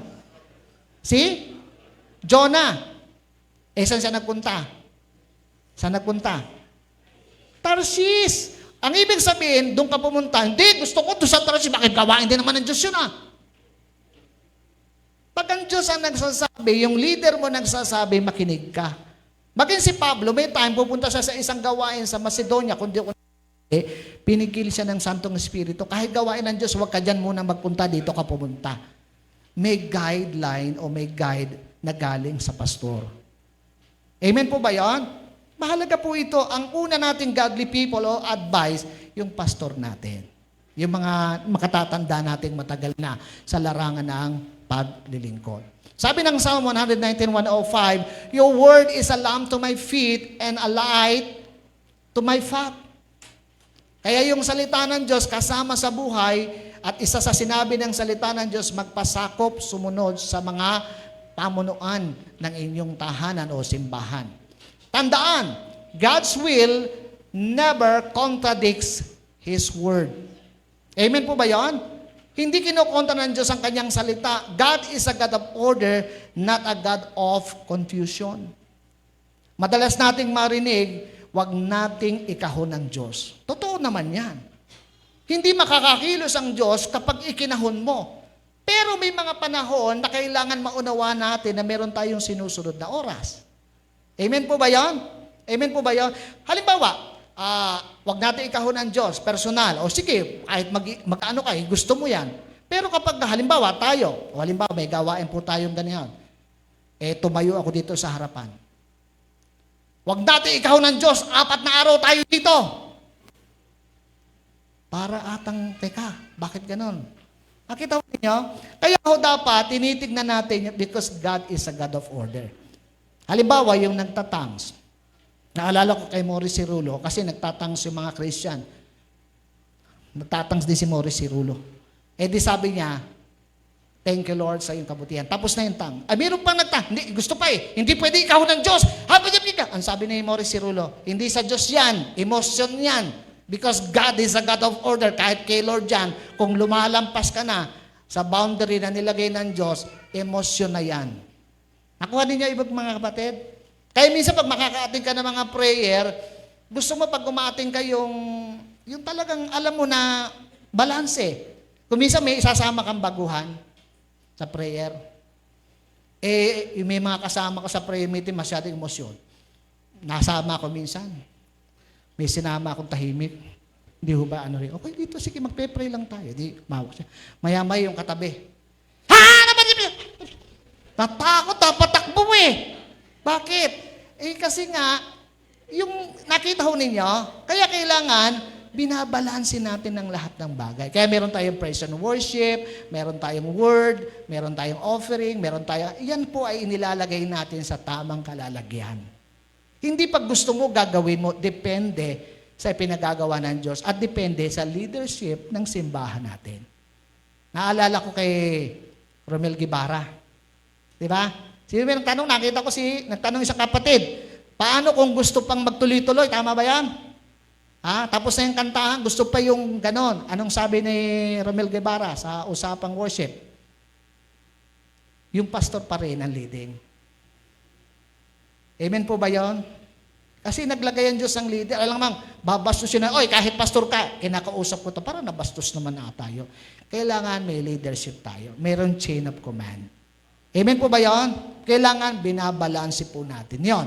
The Bible gives moral clarity and boundaries. Ulitin ko, ang ating pinag-aaralan, practical application. Kasi maganda, hindi laging, pag-pray natin kay Lord dyan, by faith.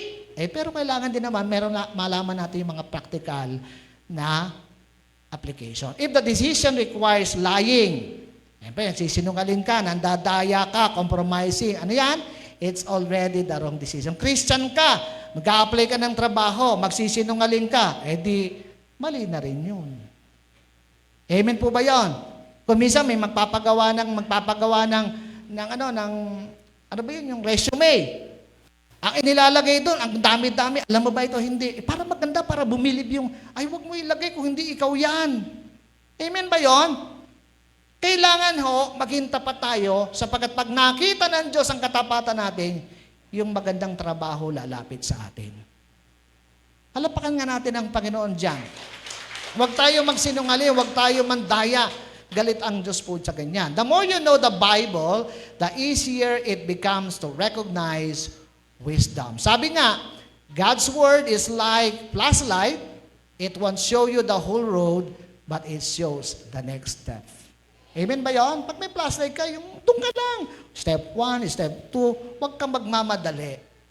What scripture, kaya may tanong, what scriptures apply to this situation? Alam niyo sa online, marami na akong nakikita, kapag may problema ka sa pera, may problema ka sa asawa, may mga verses na, nakita niyo ba yon? Ang ganda, nakakatulong.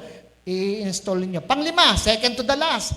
Wait patiently if necessary. Itong ayaw natin, mahilig tayong magmadali Okay, wait patiently. Wait for the Lord, be strong, and take heart, and wait for the Lord. 2 times binanggit sa version na ito, ang salitang wait means, kahit malakas ka, kahit may kakayanan ka, maghintay ka.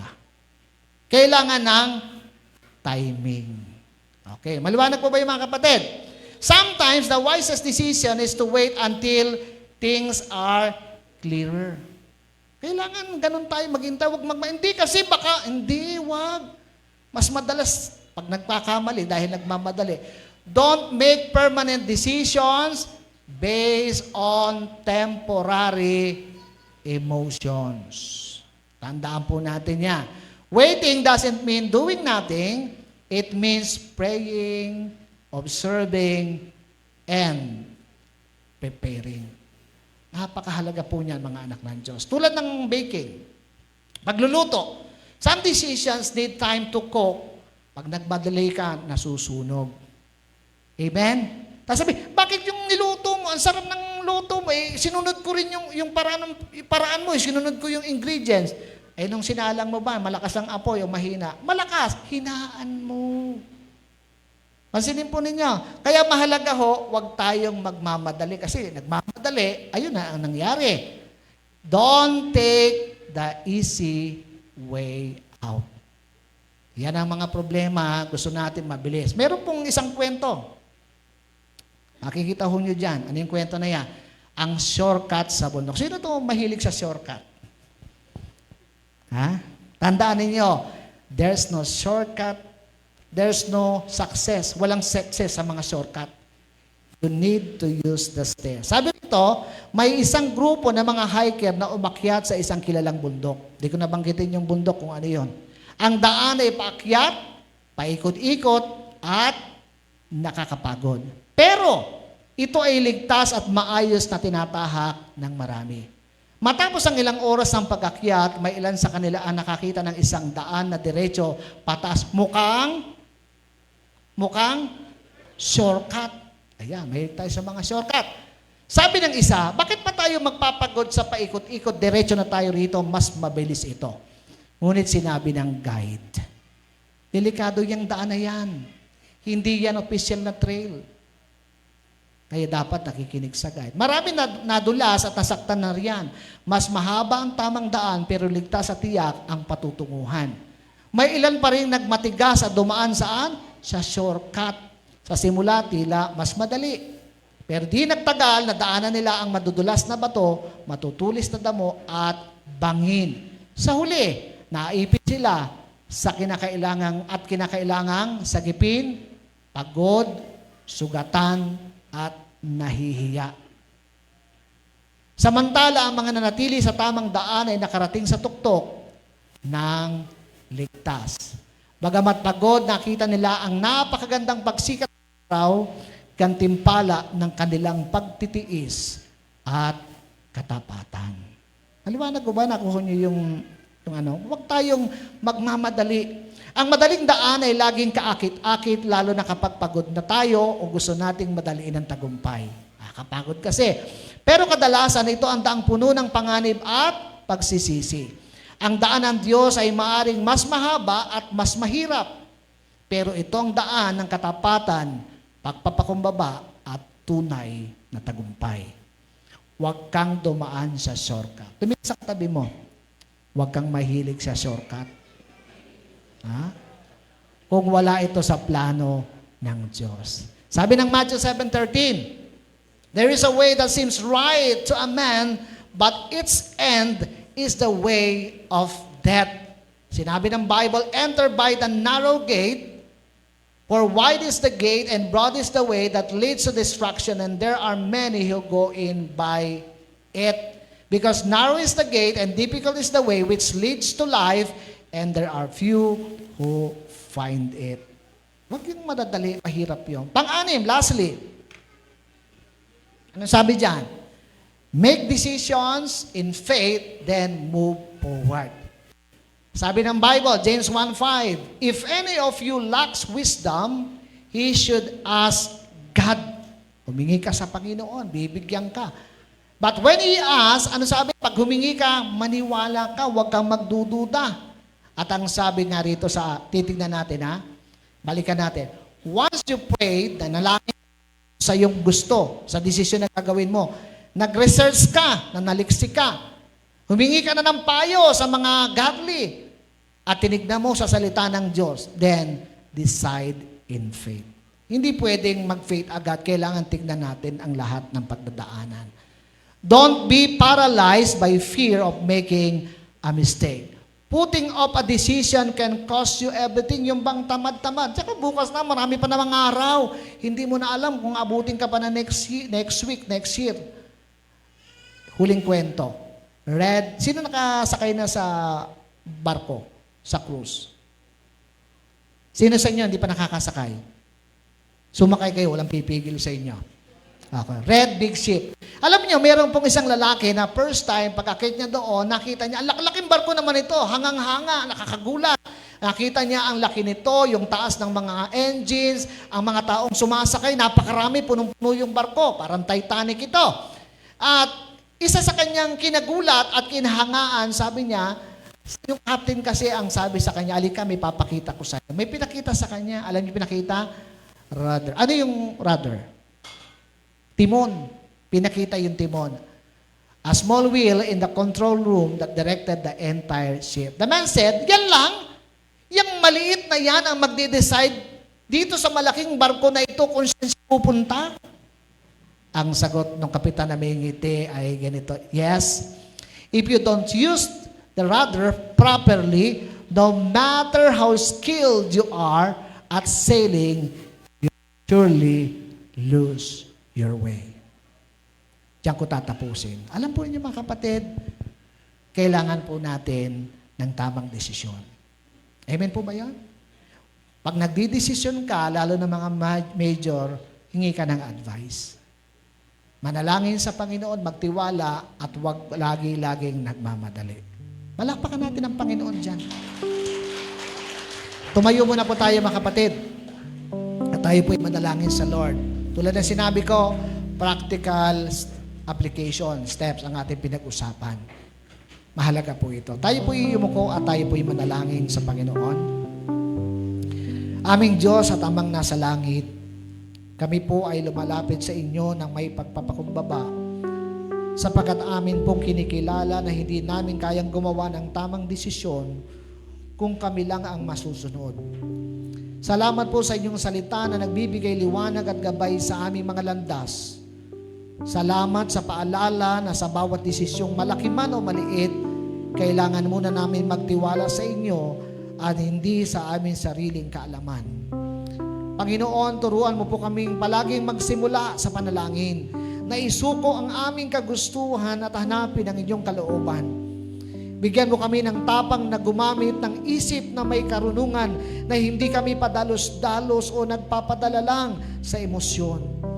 Tulungan mo kaming magpasaliksik o magsaliksik, magtanong at kilalanin ang mga tama at mali ayon sa inyong salita. Ihanda mo po ang aming puso na makinig sa payo ng mga taong may takot sa inyo. Palibutan mo kami ng mga taong matutuwid at mapagpaalala sa amin ng tama kahit masakit, para kami lumago sa kaalaman at magpakumbaba. Panginoon, itanim mo po sa puso namin ang paggalang sa inyong salita, na bago kami magdesisyon, itanong muna namin, ayon ba ito sa Biblia? Nakalulugod ba ito sa Diyos? At kapag hindi pa malinaw ang direksyon, turuan mo po kaming maghintay. Palakasin mo ang aming pananampalataya habang kami naghihintay ng inyong tamang panahon. At sa oras na matapos na ang panalangin, pag-aaral at paghihintay, bigyan mo kami ng tapang na kumilos sa pananampalataya. Turuan mo kaming magtiwala na ikaw ay sasama sa amin kahit hindi namin alam ang lahat ng detalye. Panginoon, ang aming hangarin ay hindi lang maging matalino sa paningin ng tao, kundi maging kalugod-lugod sa inyong paningin. Kaya sa mga desisyong aming kinakaharap, sa pamilya, sa trabaho, sa relasyon, sa ministeryo, ikaw ang aming Panginoon, tagapayo at gabay. Marami pong salamat. Ito pong aming panalangin sa pangalan ni Jesus. Amen and amen. Pagpapalagay po natin si Lord. God bless you. Makaupo muna po tayo sandali.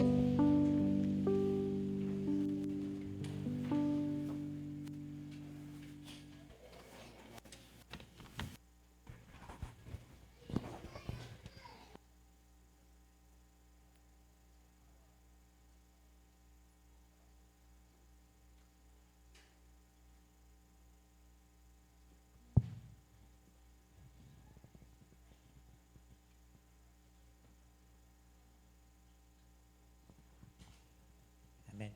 Hallelujah. Nabilis po tayo sa ating mga pag-aralan. Sabi nga rito,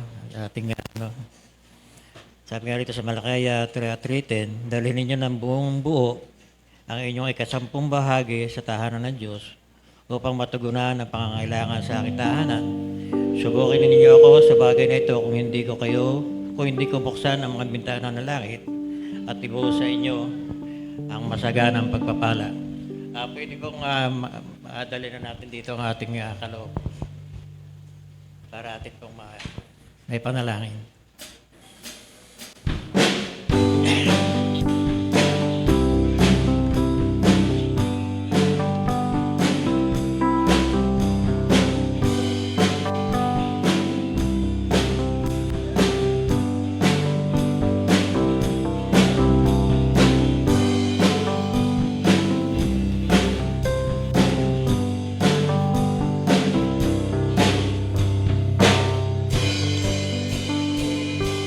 Lord, maraming salamat po sa umagang ito. Maraming salamat sa aming napag-aralan.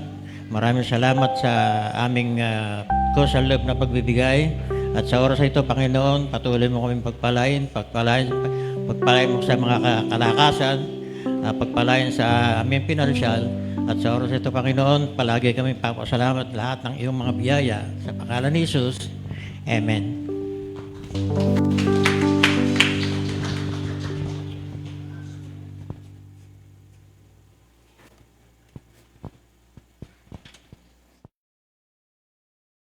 Po, ngayon naman po ay dumako naman po tayo sa ating announcement.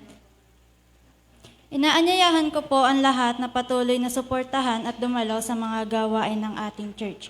Mayroon po tayong midweek service para sa isang gabi ng pagsamba at pakikinig sa salita ng Diyos.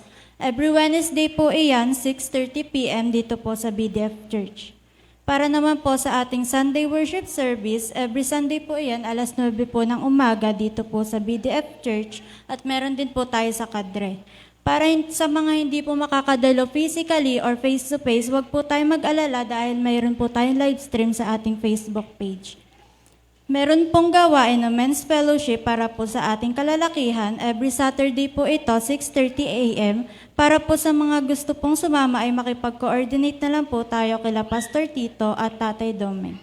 At syempre, kung meron po tayo para sa mga kalalakihan, ay meron din po tayo para sa ating mga kababaihan.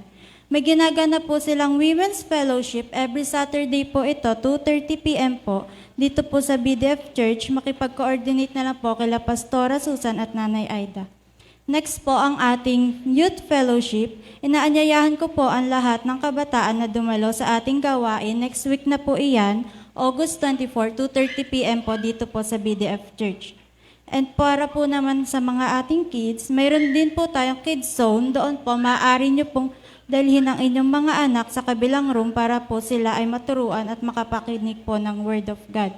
Sila rin po ay nagagawa ng mga activities dito. And last po, para po sa mga may talento sa pag-awit, pagsayaw at pagtugtog na nais po magpagamit sa ating Panginoon, mayroon po tayong worship team practice, 4:30 p.m. po. Every Saturday po ayan dito po sa BDF Church. Makipag-coordinate na lang po kila Ninong Joshua at Ninang Leia. Iyan lamang po. Maraming salamat po and God bless po sa lahat.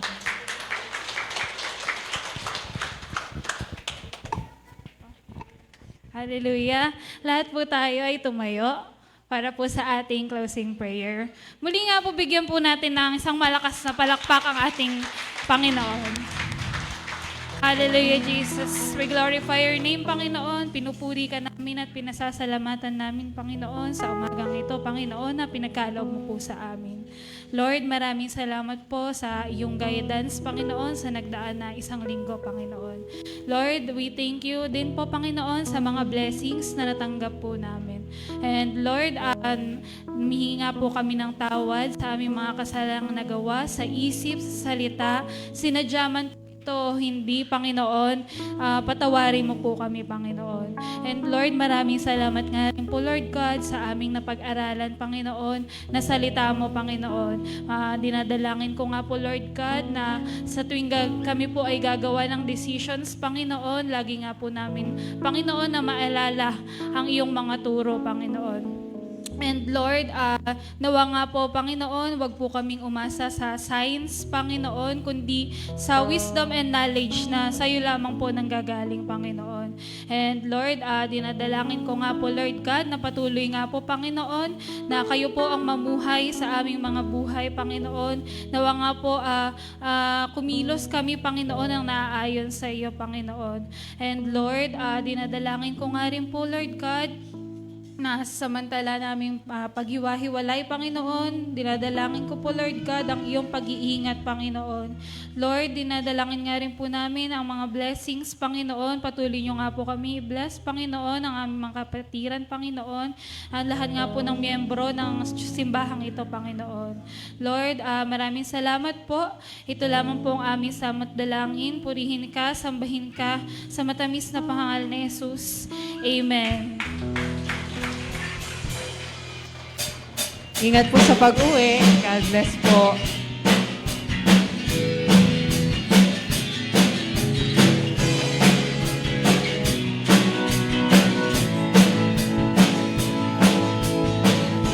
Sa oras ng kagitan at walang nakikitang kinabukasan, tanging sa iyo lamang asa't magtitiwala, sa iyo iaalay ang aming buhay, pagkat sa iyo'y tunay na walang papantay. Sa iyo iaalay ang aming buhay,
Panginoon.